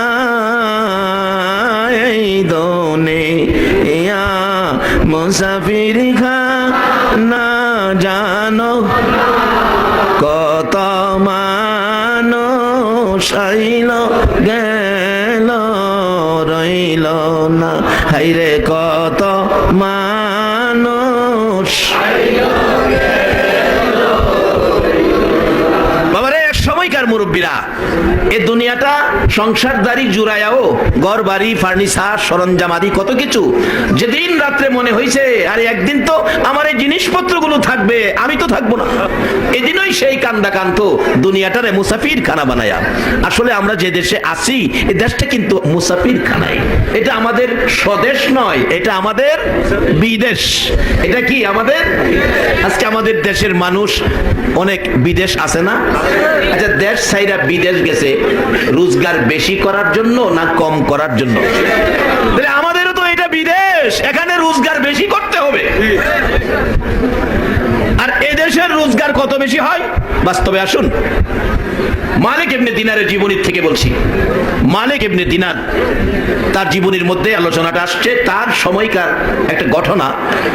দুইজন আগুন পূজারী, একই মায়ের সন্তান, একজনের বয়স 60 বছর আগুনের পূজা করে, আরেকজনের বয়স 30। হঠাৎ একদিন দুই ভাই মিলে বলতেছে ভাই আমরা যে আগুনের পূজা করি, আগুনে কি আমরা খাতির করব? এও তো কথাই কইছস, ল দুই ভাই মিলে আগুনে ডুহি দেহি আগুনে কি করে। আচ্ছা আপনাদের পরামর্শ কি, আগুনে যতই পূজা করুক আগুনে কি খাতির করব? বড় ভাই কয় দুইজন না, তুই আগে যা। ছোট ভাই কয় আমার মাত্র পূজার বয়স 30 আর তোমার 60, খাতির করলে তোমারে করব, আমার নাও করতে পারে। আমি না গিয়া তুমি যাও। কয় না রে ভাই, তুই ছোট ভাই, আমার বড় ভাইয়ের কথাটা রাখ, তুই যা। দেখলো যে বড় ভাইয়ের কথা রাখা দরকার, দেখো ভাই আমি পুরাটা না গিয়া একটু আঙ্গুলটা দিয়া দিই। শুধুমাত্র আঙ্গুলটা আগুনে দিছে, 30 বছর পূজা করে আঙ্গুল দিছে আগুনও। আচ্ছা আপনারাই কোন তো আগুনে কি রেহাই দিব? দিতে দিরি আঙ্গুল পুড়তে দিরি নাই। মা গো মা, মা গো। ব্যথা বেদনা কষ্ট দুঃখের মধ্যে কিন্তু মার কথাটাই মুখ দিয়ে আসে। ঠিক নেই, ঠিক নেই। পেট ব্যথা অস্থির, পেটও চিপতাছে, আর কি কইতাছে? মিথ্যা কথা কইতে আমরা পাগল, সত্য কথাটা কইতে রাজি না। ব্যথায় অস্থির, পেটও চাপতেছে, আর কি বলতেছে? মা গো মা। তবে মা কইয়া ডাক দিল কিন্তু কি একটু শান্তি লাগে, অটোমেটিক মুখ দা মার কথাটা বাইরো। উষ্টা খাইয়া পায়ে নুখ ফাইটা গেছে, কন্ত নুখের মাঝে দইরা কেউ তালুর কথা কইছে, মাওয়ের কথা কইছে, সত্য কথাটা কইবেন, কি কইছে? মা গো মা। যাই হোক, আলোচনা বহুদূর, বরং বেশি কষ্ট হবে, একটা দিন কষ্ট করতে রাজি আছেন না? আজকের কষ্টটা যদি আল্লাহ রাসূল খুশির উদ্দেশ্যে কবুল হয়ে যায়, মক্কা মদিনার মেহমানদের সাথে যদি আল্লাহ আমাদেরকে পছন্দ করে নেয়, তাহলে আজকের আয়োজনটা, আমাদের উপস্থিতিটা সার্থক হয়ে যাবে। কিভাবে হবে আসতেছি সামনে।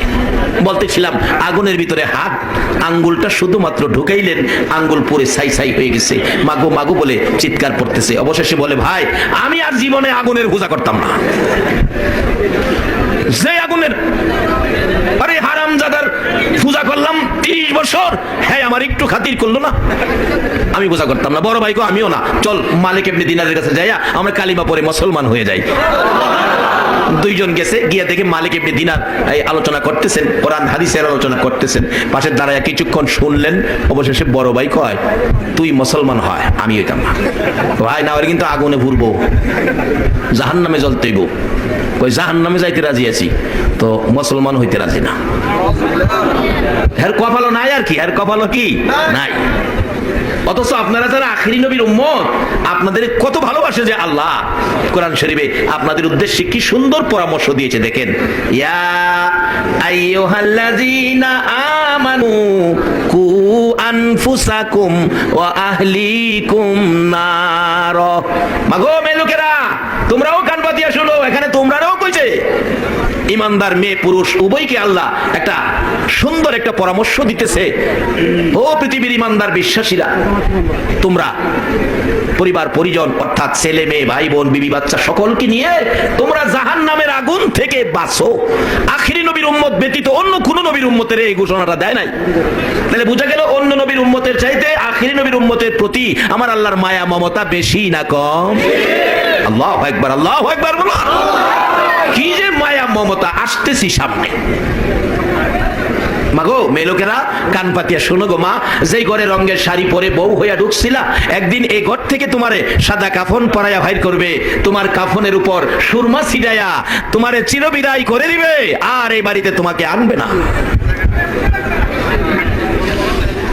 আগুনের পূজা। বড় ভাইকে আমি না মুসলমান হইতে রাজি না, আগুনের পূজাই করুম। ছোট ভাই বাড়িতে গিয়ে বিবির সাথে পরামর্শ করছে। বিবির সাথে পরামর্শ করা এটা সুন্নাতে রাসূল। রাসূল নিজেও বিবির সাথে পরামর্শ করতেন, যদিও ফাইসালা আল্লাহ দিয়েছেন, তারপরও একটা পরামর্শ করতেন। আপনিও বিবির সাথে পরামর্শ করবেন। এখনকার দিনের মানুষ তো বিবির সাথে পরামর্শ করে না। বিবির সাথে পরামর্শ করে কাজ করবেন, সওয়াব হবে, বরকত হবে। দেখা গেল বিবির সাথে ছোট ভাই পরামর্শ করলেন। বিবি বললেন অনেক সময় কষ্ট করি খানা দানা পাই না, মুসলমানরা দেখছি কোনো অভাব হইলে আল্লাহর কাছে কয়, আল্লাহ দেখছি শান্তির ফায়সালা দেয়। আসলে এই সিস্টেম দিয়েছে নবী মুহাম্মদুর রাসূল। আমার নবী বলেছে সাহাবীরা, তোমাদেরকে একজন গার্জিয়ান দিয়ে গেলাম, তোমাদের জন্য একজন বাদশা দিয়ে গেলাম। তোমাদের কোনো প্রয়োজন হলে 2 রাকাত নামাজ পড়ে তার কাছে হাত বাড়াইও। সুবহানাল্লাহ কন্যা কি করে 2 রাকাত নামাজ নামাজ পড়ে হাত বাড়ায়ও। এক সাহাবীর জীবনীতে পাওয়া যায় ওনার ঘরে খাবার নাই, খাবারের অভাব, পেটে খিদা, বাচ্চা কাচ্চা নিয়ে উনি মসজিদে ঢুকলেন। মসজিদে গিয়ে 2 রাকাত নামাজ পড়ে হাত বাড়াইছে, আল্লাহ খাবারের ব্যবস্থা নাই, খাবার নাই। রাসূল বলছে 2 রাকাত নামাজ পড়ে খাবারের জন্য হাত বাড়াইতাম। মোনাজাত শেষ, বাড়িতে গেছে, খাবারের ব্যবস্থা হয়েছে? কোনা হয় নাই তো। তাইলে মনে হয় আমার নামাজ হয় নাই। রাসূলের কথা তো সত্য, নামাজ হয় নাই। আবার উজু করে আবার 2 রাকাত নামাজ পড়লেন, হাত তুললেন আল্লাহ খাবারের জন্য। বাড়িতে গেছে, খাবারের ব্যবস্থা হয়েছে? কোনা হয় নাই। তাইলে আমার নামাজ হয় নাই। রাসূলের কথা সত্য, আমার মধ্যে ত্রুটি। আমরা যেই যুগে আছি নিজের ত্রুটি গেলাম দেখি না, 4 দোকানে বসে সারা দেশের মানুষের গীবত করি। এটা কিন্তু ইসলাম না। ইসলাম বলছে তোমার দোষ দেখো, অন্যের দোষ গোপন রাখো। যারা দুনিয়াতে নিজের দোষ দেখবে, অন্যের দোষ গোপন রাখবে, হাসরের ময়দানে আল্লাহ তার দোষ গোপন করে তাকে জান্নাতে ঢুকাইয়া দিবে। এটা ইসলাম, এ হলো মুসলমানদের আদর্শ। বাবারা, এই আদর্শ নিয়ে যদি এই যুবকগুলো আবার ময়দানে বেরিয়ে যায়, দলে দলে বিজাতিরা মুসলমান হবে। যার বাস্তব আমি মুসলমান যুবকদের আদর্শ, আখিরি নবীর উম্মতের ইজ্জত, আখিরি নবীর উম্মত, যুবকদের মর্যাদা, যুবকদের আচার আচরণ আলোচনা করতেছিলাম। আপনার ঢাকা গাজীপুর শহীদ আহসানুল্লাহ উচ্চ বিদ্যালয় মাঠে মিনিমাম 25,000 লোক আলোচনা করতেছিলাম। আখিরি নবীর উম্মত যুবকদের চরিত্র কত সুন্দর ছিল, তারা কত ভালো ছিল, তারা সামাজিকভাবে কত আচার আচরণ, মানুষের সাথে ব্যবহার ভালো করত, মিথ্যা কথা বলতো না। এই আলোচনা করতে দেখা গেল একটা হিন্দু যুবক স্টেজে এসে মিনিমাম 25,000 লোকের সামনে আইসা বলতেছে, হুজুর ওয়াজ বন্ধ করে আগে আমাকে কালিমা পড়াইয়া আখিরি নবীর উম্মত বানিয়ে দেন। আনুষ্ঠানিকভাবে যুবকটা কালিমা পড়ে মুসলমান হয়েছে শুধুমাত্র আদর্শের আলোচনা শুনে। আর আমরা এমন আদর্শ আমাদের কাছে নবী দিয়ে গেলেন, সেই আদর্শ যদি আমরা মুসলমান ঘরে ঘরে নিয়ে যাই আর রাস্তাঘাটে ব্যবসা বাণিজ্যে সব জায়গায় ব্যবহার করি, আমার বিশ্বাস এখনো বিজাতিরা কালিমা পড়ে মুসলমান হবে।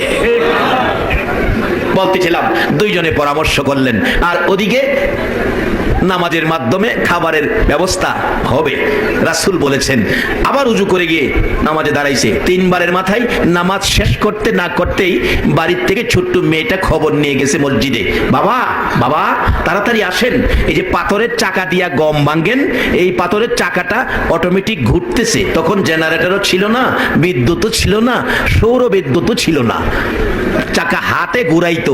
যায়া দেখে চাকা ঘুরতেছে, চারদিক দিয়া আটা বাহির হইতেছে। বাবা, কোন দলের আলেম এই ঘটনা অস্বীকার করার ক্ষমতা নাই, আটা বাহির হইতেছে। সাহাবী ঘরে ঢুকে বালতি, কলস, ডেক, ডেকচি, বস্তা, ব্যাগ যা ছিল সব আটা দিয়া বসছে। এখন আটা রাখবার জায়গা নাই। অবশেষে চাইছিল এত আটা কোত্থেকে আসে, পাথরের চাকাটা একটু আলগি দিয়া দেখতো, দেখে চাকার নিচে একটা গম পড়ে রয়েছে, একটা গম ছাইরা দিছে, আর চাকা ঘুরে না। নবীজির কাছে গেলেন, ইয়া রাসূলুল্লাহ আপনার পরামর্শ মাফিক আমি 2 রাকাত নামাজের মাধ্যমে এই বরকতের আটার ব্যবস্থা হয়েছিল, চাকা ঘুরতো, অটোমেটিক আটা বাহির হইতো। নবী গো, এত আটা কোত্থেকে বাহির হয়? আমি দেখতেছিলাম, আলগি দিয়া দেখি একটা গম সারলাম, পাথরের চাকা আর ঘুরে না। রাসূল বলেন, সর্বনাশ করছো, আল্লাহর কুদরতের মধ্যে তুমি হাত লাগাইয়া দিছো। যদি হাত না লাগাইতা, রাসূল বলেন, আল্লাহর ইজ্জতের কসম রে সাহাবী, কিয়ামত পর্যন্ত চাকা ঘুরতেই থাকতো, বরকতের আটা বাহির হতো, সারা পৃথিবীর উম্মতে খেতে পারতো। বলুন তো, সেই দেওয়ার মালিক বাদশা আল্লাহ এখনো আছে কিনা? লন রাস্তা ধরি। আরে জীবনী স্ত্রীর সাথে পরামর্শ করে মুসলমান হয়ে গেলেন। রাত্রে 2 জনে কয়, মুসলমান যে হইছো, তখন খানা দানার ব্যবস্থা। বিবি কয়, সকালে বাজারে যাইও, কোনো কাম কাজ পাইলে, কাম করলে মহাজনরা টাকা দিলে খাবার নিয়ে আইসো। সকালবেলা যুবক বাজারে গিয়া বসে রয়েছে, কোনো কাজ পাইতেছে না। বিকালবেলা কয়, কাজ যখন পাইলামই না, আর যেই মালিকের গোলাম হইছি সেই মালিকের কাজ করি, পারে আর না পারে 2 রাকাত নামাজের নিয়ত করে আল্লাহু আকবার সারা বিকাল দাঁড়ায় রইছে 2 রাকাত নামাজে। সন্ধ্যার পরে বাড়ির গেছে খালি হাত। বিবিজি গায়, বাচ্চা কাচ্চারা তো কিছু খায় নাই, খাবারের জন্য কিছু আনতে হবে, কাজ করেছো, টাকা পয়সা কি আছে? যুবক বলে, বিবি আমি তো এমন এক বাদশার কাজ করছি, 30 বছর আগুনের পূজা করছি, আর একটা বাদশার কাজ আজকে 1 দিন মাত্র করছি, আজকে তো আমি খাবার বা টাকা পয়সা চাইতে পারলাম না, লজ্জা করলো। কালকে দেখি দ্বিতীয় দিন গিয়া পাবলিকের কোনো কাজ পাইছে না, বিকালে গিয়ে আবার 2 রাকাত নামাজ। সন্ধ্যার সময় বাড়িতে এসে খালি হাতে, বিবিজি গাই খাবারের কোনো ব্যবস্থা, কয় বাদশা তো আজকাও দিল না, তবে কালকে জুমার দিন শুক্রবার, কালকে হয়তো সাপ্তাহিক একটা বাজেট হইতে পারে, কালকে মনে কিছু পাই তারও। এই কথা বইলা যুবক গেছে গা, শুক্রবারে গিয়ে আর পাবলিকের কাজের চিন্তা করে নাই, উজু টুজু কইরা গিয়ে আল্লাহর ঘর মসজিদে বেরিয়েছে, আজকার পাবলিকের কাজ করতাম না। এদিকে আমার আল্লাহ ডাকতেছে, জিবরাইল তার নিষ্পাপ বাচ্চাগুলো না খায়া গলা কাটা মুরগির মতো ছটপট করছে, তাদের পেটের খিদা আমি সহ্য করতে পারি না। এই তার বিবির কাছে যুবকটা বলছে, সে বলে বাদশার কাজ করে, সে 2 রাকাত 4 রাকাত নামাজ 2 দিনে পড়ছে, আমাকে বাদশা বানাইছে। এখন যদি তার নিষ্পাপ বাচ্চাগুলোর খাবারের ব্যবস্থা আমি বাদশা না করি, তাহলে আমার বাদশাহীর কলঙ্ক হয়ে যাবে। জিবরাইল জান্নাত থেকে সুন্দর একটা স্বর্ণের প্লেট 1000 স্বর্ণ মুদ্রা দিয়ে সাজাও, 1000 স্বর্ণ মুদ্রা দিয়ে সাজাও, আর বড় একটা স্বর্ণের প্লেট, বড় প্লেট মানুষের খায় এরকম দেখছেন না আপনারা? কই দেখছেন বাইরে বরযাত্রা, এই তো বিয়ের দিনে কিন্তু বড় একটা প্লেট দেয়। আচ্ছা, এই প্লেটটা কি তোমার জামাই না হইলেও জামাই সাথে যাত্রী। জালালাইন শরীফের ঘটনা, আমার নবী বেহেশতের মধ্যে 3টা মেয়ের সাথে বিবাহ হবে বেহেশতে, আর সেদিন যাত্রী থাকবেন আপনারা। এই প্লেট ওই আল্লাহ রহমত, আল্লাহু আকবার বলো। আরে আমরা খাইতাম না, খাইতো কে? আমরা নবীর সৃষ্টি যদি না হইতো, বলুন জান্নাতের সৃষ্টি হইতো? মক্কার মদিনায় ঝগড়া লাগে, মক্কা কয় মদিনা রে আমার কত ভাগ্য, আমার মধ্যে কত কিছু, তোর মদিনায় কি আছে? মদিনা কয় তোর মধ্যে কি আছে? আমার মধ্যে জমজম, আমার মধ্যে মিনা মুজদালিফা, আমার মধ্যে সাফা মারওয়া, আমার মধ্যে আরাফা, আমার মধ্যে খানায়ে কাবা। রে মদিনা বল তোর মধ্যে কি আছে রে? মদিনা জবাব দিচ্ছে, রে মক্কা জমজম লইয়া, সাফা মারওয়া লইয়া, মিনা মুজদালিফা আরাফা লইয়া, খানায়ে কাবা লইয়া বাহাদুরি করিস না। আমার মদিনার দিকে তাকায়া দেখ, এমন এক নবী আমার বুকে ঘুমাইছে রে, যেই নবী না হইলে তোর খানায়ে কাবা হইতো না। সেই নবী হবে সেদিন জামাই, আপনারা হবেন যাত্রী। বলুন খাবারটা কেমন হইব? প্লেট ছোট দিব না বড় দিব? বাবারা সত্য ঘটনা, আসরের দিন দেখেন এই দেশেও, আমাদের দেশেও ছেলের সাথে মেহমান আসার কথা ছিল 150, আইসা পড়ছে 175। ছেলের বাবা মেয়ের বাবার কানে কানে যায় বলছে, বিয়াই আমারে লজ্জা দিয়েন না, পরে আইলে আমারে কিলাইন, আজকে আমারে লজ্জা দিয়েন না, মেহমান 25 জন বেশি আইসা পড়ছে। মেয়ের বাবা দেখবেন যায় কি করে খাবারের প্যান্ডেলে, এই আমাদের মেহমান যা আছে সব উঠেন, আগে ছেলে পক্ষের মেহমান বসুক, ছেলে পক্ষের মেহমান বৈশা জায়গা থাকলে অন্য মেহমান বইব, এরকম করে কিনা? তাহলে এখানে ইজ্জত সম্মানটা কার বেশি? আল্লাহু আকবার বলো। জামাই মেহমান আগে বইব, জায়গা থাকলে অন্যরা। আল্লাহর কসম করে বলছি, হাসরের ময়দানে আল্লাহর জান্নাত উদ্বোধন করা হবে আখেরি নবীর উম্মত আগে ঢুকায়া। যিনি আগে জান্নাতে ঢুকবেন ইনি হলেন হযরত আবু বকর সিদ্দিক রাদিয়াল্লাহু তাআলা। আবু বকর সকলের আগে জান্নাতে ঢুকবেন, জান্নাত উদ্বোধন করবেন আখিরি নবীর উম্মত। কারণ সকল নবীর উম্মতের মধ্যে সবচেয়ে ইজ্জত সম্মানী আখিরি নবীর উম্মতের। এটা আমার ওয়াজে না, কোরআন শরীফের মধ্যে কুনতুম খায়রা উম্মাতিন উখরিজাত লিন্নাস, আল্লাহর ঘোষণা। বাবারা লম্বা হয়ে যাবে, আমি ছোট করে বলতেছি। এই ঘোষণা আল্লাহ দিয়েছেন আমাদের ইজ্জত সম্মান, বেহেশতে আমরা আগে যাব, আমরা নবীর সঙ্গে থাকবো। আল্লাহ কবুল করুক, সকলে বলুন আমিন। বলতেছিলাম জিবরাইলকে নির্দেশ দিলেন আমার আল্লাহ, খেয়াল আসেনি? জিবরাইল রে বাচ্চাগুলো না খাইয়া গলা কাটা মুরগির মতো ছটপট করছে, আমাকে বাদশা বানাইয়া 2 দিন কাজ করছে রে। আজকে জুমার দিন, আজকে যদি তার 2 দিনের কাজের মাইনা মজুরি না দেওয়া হয়, আমি বাদশার কলঙ্ক হয়ে যাবে। জান্নাত থেকে একটা সুন্দর প্লেট 1000 স্বর্ণ মুদ্রা রুমাল দিয়ে ঢাইকা, ও জিবরাইল তুমি মানুষের সুরত ধরে, একটা যুবকের সুরত ধরে এইগুলি পৌঁছে দিয়ে আসো।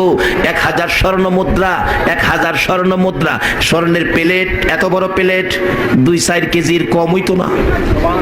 এক বুড়ি স্বর্ণের দাম 55,000 টাকা, আর 4-5 কেজির খালি প্লেটটা ওই বাজেটটা পাইতেছে কিসের বদলতে দেন নাইতেছে তো। অবশেষে নিয়ে জিব্রাইল ডাকতেছে, মাগো দরজা খুলেন, দরজা খুলেন। এই মহিলা দরজা খুলে দেখে একটা সুন্দর যুবক, স্বর্ণের প্লেট, এর মধ্যে কি জানি রুমালটা সরাইয়া বললেন, এই যে নেন, আপনার স্বামী যে বাদশার কাজ করছে 2 দিন, ওই বাদশা আপনার স্বামীর 2 দিন কাজের মজুরি পাঠাইছে।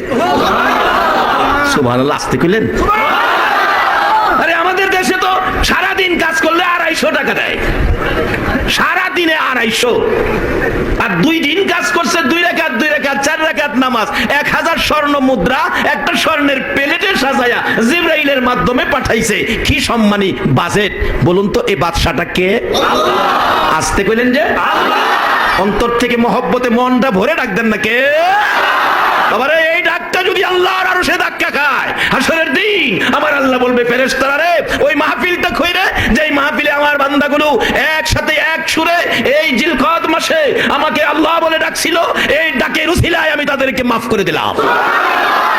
জীবনের একটা কাজ যদি ভালো হয়ে যায়, হাসরের দিন নাজাতের ফয়সালা হয়ে যাবে। আজকে কত মানুষ মক্কার মদিনায় আল্লাহর কাছ থেকে গুনাহ মাফ পাইতেছে, আল্লাহ কি তাদের সাথে আমরা একটু দয়া করতে পারে না? ও শোন বাবা, কে আজকের মাহফিলের আয়োজক, কেমন মা তোমাদেরকে পেটে রাখছে। জিলকদ মাসে, এই গুনাহ মাফের মাসে লক্ষ লক্ষ মানুষ আল্লাহর কাছ থেকে মক্কার মদিনায় গুনাহ মাফ নিতেছে। আজকে সেই মাসে এই আয়োজনটা করে ফেলেছো, আর আপনারা কারা এই আরামের ঘুম হারাম করে রাস্তাঘাট কাদা হয়ে গেছে, বৃষ্টির ভয় আছে, তারপরেও এই মাহফিলে এসে গেলেন। আল্লাহ যেন মক্কা মদিনার মেহমানদের সাথে কবুল করে নাই, সকলে বলুন আমিন। বলতেছিলাম, এই মুদ্রা পায়া মহিলা তো খুশি, বাচ্চা 2টা খুশি। হাই হাই মাগো, আমার বাবা কেমন বাদশার কাজ করছে গো মা, এই 2 দিনের মজুরি এত কিছু। এই বাদশাটা জানি কে? আল্লাহ। এখনো আছে? আছে বাবা, বাদশা আছে, দেওইন না আছে, নেওইন না। কলা ক্ষেত লাগায়া, কলা খেতে সারাদিন পরিশ্রম করলাম, একটা ঘূর্ণিঝড় আইলে সারে গাছ শেষ। আর এমন রাস্তা রাসূল আমাদেরকে দিয়ে গেলেন, যে রাস্তায় 2 রাকাত 2 রাকাত 4 রাকাত নামাজের বিনিময় আল্লাহ পাক স্বর্ণের প্লেট। মালিক ইবনে দিনারের জীবনী থেকে বলছি, কিতাবী ঘটনা বলছি। 1000 স্বর্ণ মুদ্রা মহিলা ঘরে নিলেন, বাচ্চাগুলো খুশি, বিবিও খুশি, আর যুবক তো মসজিদে বেরিয়েছে, জুমার দিন মসজিদে। হের গেলাম খবর হয়েছে না, টেনশন করতেছে, প্রভু গো, আজকে তো খালি হাতে বাড়ি যাইতাম না, আজকে খালি হাতে বাড়ি গেলে মান সম্মান ইজ্জত থাকবে না। অবশেষে দেখা গেল এদিকে ইলা একটা স্বর্ণ মুদ্রা নিয়ে বাজারে ঢুকছে। ইউরো, ডলার, পাউন্ড, বাংলায় এরকম দোকান আছে না, একটা স্বর্ণ মুদ্রা নিয়ে ঢুকছে। কিতাব লেখে যে ঘরে যে দোকানে ঢুকছে, এই দোকানটা হলো খ্রিস্টান। খ্রিস্টান বেড়ার কাছে যায়, বলছে, বাবা আমার এই স্বর্ণ মুদ্রাটা ভাঙ্গাইয়া আমার রূপার টাকা দেন। তখন রূপার টাকার প্রচলন ছিল, রূপার টাকা দেন। কত দিবেন দেন। এবার খ্রিস্টান লোকটা এই স্বর্ণ মুদ্রা হাতে নিয়ে একবার স্বর্ণ মুদ্রার দিকে চায়, আবার মহিলার দিকে চায়। মহিলা বলছে, বাবা এভাবে কি দেখতেছেন, মাগো এই মুদ্রা তুমি পাইলা কই? কেন? একটা যুবক, আমার স্বামী বাদশার কাজ করছে, এই বাদশা নাকি 2 দিনের মজুরি দিছে। আমরা নব মুসলিম, নতুন মুসলমান হইছি, আমরা আগুন পূজারি ছিলাম। এই বাদশার কাজে 2 দিনের মজুরি 1000 স্বর্ণ মুদ্রা, একটা স্বর্ণের প্লেট পাঠাইছে। একটা মুদ্রা ভাঙ্গাইয়া আমি বাজার করব, আজকে 3 দিন হইছে আমাদের চুলায় আগুন জ্বলে না, বাবা এটার ভাঙতি দাও। খ্রিস্টান ডাকতেছে, মাগো ও মা, এই বাদশাটা কে জানো? এই মুদ্রা কোথা থেকে আসছে জানো? এই মুদ্রা তো দুনিয়ার মুদ্রা না, এটা দিয়ে আখিরাতের মুদ্রা। যেই বাদশা এই দেশে কাজ করলে প্রয়োজনে আখিরাতের মুদ্রার বাজেট দুনিয়াতে দেয়, বলুন এই বাদশাটা কে? সেই বাদশা আমাদেরকে আখিরি নবীর উম্মত বলে সুন্দর পরামর্শ দিয়েছেন। ইয়া আইয়ুহাল্লাযীনা আমানু কু আনফুসাকুম ওয়া আহলিকুম নার। তোমরা তোমাদের পরিবার পরিজন নিয়ে জাহান্নামের আগুন থেকে বাঁচো। কি বলেন, দুনিয়ার আগুনের চাইতে জাহান্নামের আগুন কি নরম হইব না গরম হইব? দুনিয়ার আগুনই তো আঙ্গুল দিলে পুরে ফুরছিন না, হেলা বাউ ফাইলাইছে আল্লাহ নে, আমরাও আজকে বাউ কেরা দেয় দেখি না। অবশেষে জুমার নামাজ পড়ে এদিকে হ্যাঁ তো ব্যস্ত চিন্তা কি করবে আজকে, আর এদিকে বিবি বলছে বাবারে এটা বাদশা দিছে, আমার কিছু না। বাবা এটা কোন বাদশা জানো? এটা হলেন আল্লাহ। অবশেষে খ্রিস্টান বলছে মাগো আমাকে আগে মুসলমান বানাও, পরে তোমার মুদ্রা ভাঙায়া। অবশেষে কালিমা পরে খ্রিস্টান মুসলমান হয়ে গেলেন। এই মুদ্রা ভাঙ্গাইয়া 100 রূপার টাকা দিলেন। রূপার টাকা 100। মহিলা বাজার করে, ছোট করে বলছি, অনেক লম্বা আলোচনা, বাজার করে বাড়িতে গিয়ে রান্না বাড়া বসাইছে। কি মজার গন্ধ ছুটছে, আশপড়শি একবারে পাগল। আরে এই ঘরে আজকে যদি কি রান্না আয়োজন, কত ভালো, কি মজার গন্ধ। অনেক সময় শুনছি যে মুরব্বীদের মুখে আগে মাস কেলার ডাইল পাক করলে নাকি কয়েকবারই পর্যন্ত খবর হইতো। বাজান মুরব্বীরা কন না, মাস কেলার ডাইলের খবর হইতো না? কি খবর হইতো? গেরান গেরান গেরান গেরান গন্ধ গন্ধ। ওহন কইলাম আর এই মাস কেলার গন্ধ। আচ্ছা আসলে কি এটা কি মাস কেলার দোষ?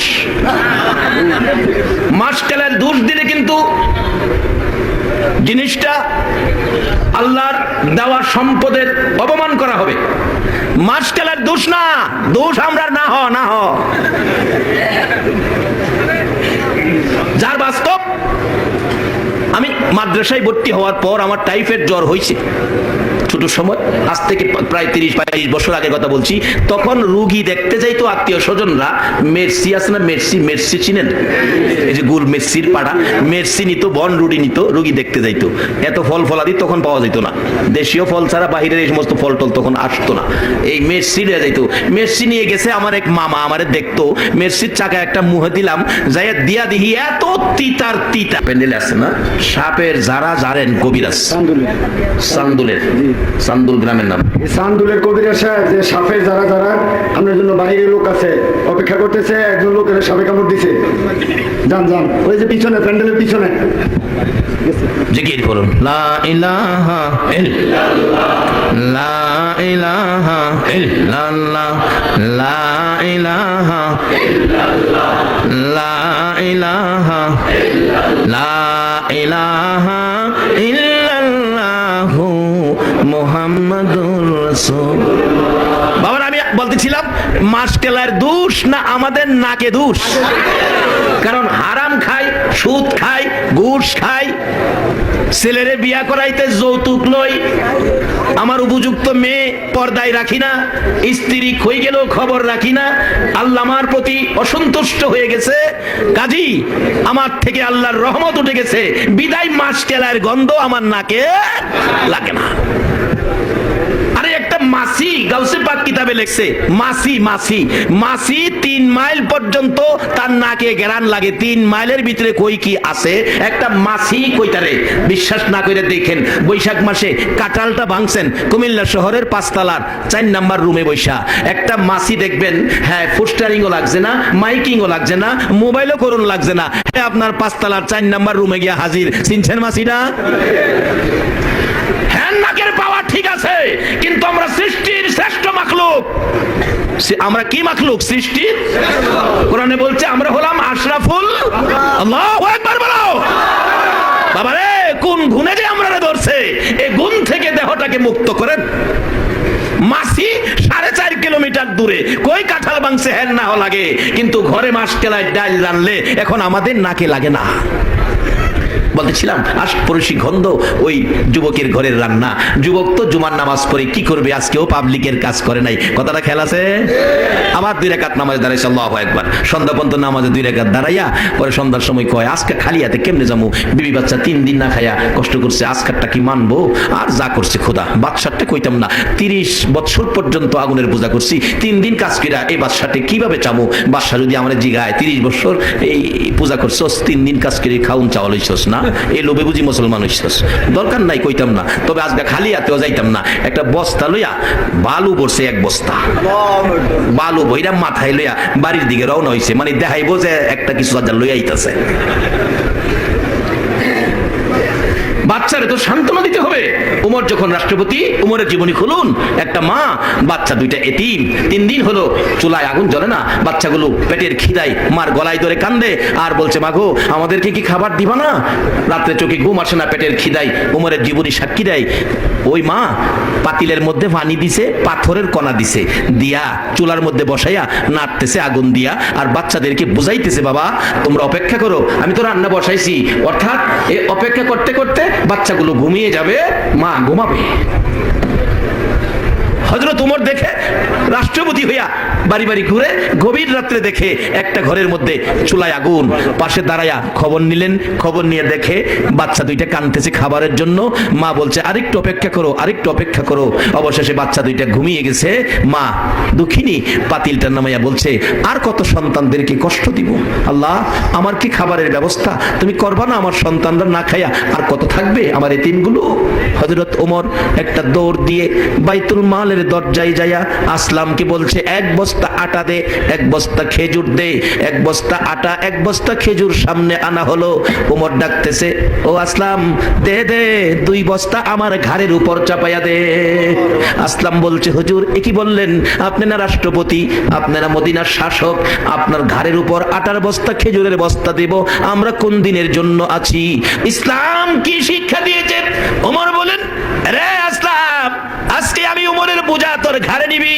বল হাসরের ময়দানে আমি উমরের গুনার বোঝা তোর ঘাড়ে নিবি কিনা? আসলাম বলেন, না না, গুনার বোঝা তো আমি নিব না। উমর বলেন, আসলাম রে দেরি করিস না, নিষ্পাপ 2টা বাচ্চা না খাইয়া ঘুমাইছে, যদি বাচ্চাগুলো আজকে রাত্রের মধ্যে মৃত্যু হয়ে যায়, হাসরের ময়দানে আমি উমর গলায় গামছা লইয়া দাঁড়াইতে হবে। দে, দেরি করিস না, তাড়াতাড়ি দে। বাবারা, ইসলাম করে নেন। ইসলাম শান্তির ধর্ম, আদর্শের ধর্ম, ভালোবাসার ধর্ম, ভ্রাতৃত্বের ধর্ম, প্রেম মহব্বতের ধর্ম। আল্লাহু আকবার বলো। আর বর্তমানে হয়েছে ইসলাম হিংসার ধর্ম, হিংসা। একটু বড় মৌলবি হইলেই মনে করে যে আমি তো সব, ছোটরা হিংসা করে, বড় অহংকার করে। বাবারে, ছোট বড় ভেদাভেদ নাই। যদি ছোট হন, যদি আপনার মধ্যে থাকে আল্লাহর ভয়, আপনার জীবন সার্থক। আর যদি বড় হন, আপনার মধ্যে থাকে অহংকার, আপনার জীবন ধ্বংস, যেমন ধ্বংস হয়েছে ইবলিসের জীবন। আসুন, ইসলামটা আমরা ঘরে নেই। ইসলাম শান্তির ধর্ম। বলুন কিসের ধর্ম? শান্তি, স্বাদ, মিষ্টি, কত যে সুখ ইসলাম। এক বেচারা খালি কয়, মিষ্টি নাম শুনছি, হাইরে একটা মিষ্টি যদি একদিন খাইয়া দেখতাম, মিষ্টি যদি একটা পাইতাম। এক বেচারা কই, এত আজন আকাঙ্ক্ষা বেটা মিষ্টি আয় দিগায়, হ্যাঁ একটা মিষ্টি দাও। সে হ্যাঁ মিষ্টি আতুলিয়া কপালও লাগায় চাপতেছে, মিষ্টি আজগা নসিব হয়েছে, মিষ্টি মিষ্টি আজগা নসিব হয়েছে। আচ্ছা কোন তো কপালও লাগায়, হ্যাঁ যতই সাফে মিষ্টি আসলে কি হ্যাঁ বুঝছে? ইসলামটা যে কি, মুসলমান কপালও লাগাইছে, ওখানে জিহ্বাত লাগাইছে না। যদি জিহ্বাত লাগাইতো মিষ্টি কপালও না লাগাইয়া, তাইলে বুঝতো মিষ্টি যে কত মজা। কিন্তু ওখানে হ্যাঁ কপালও লাগাইয়া চাপতেছে। ইসলাম এমন একটা মজার ধর্ম। আল্লাহু আকবার বলো।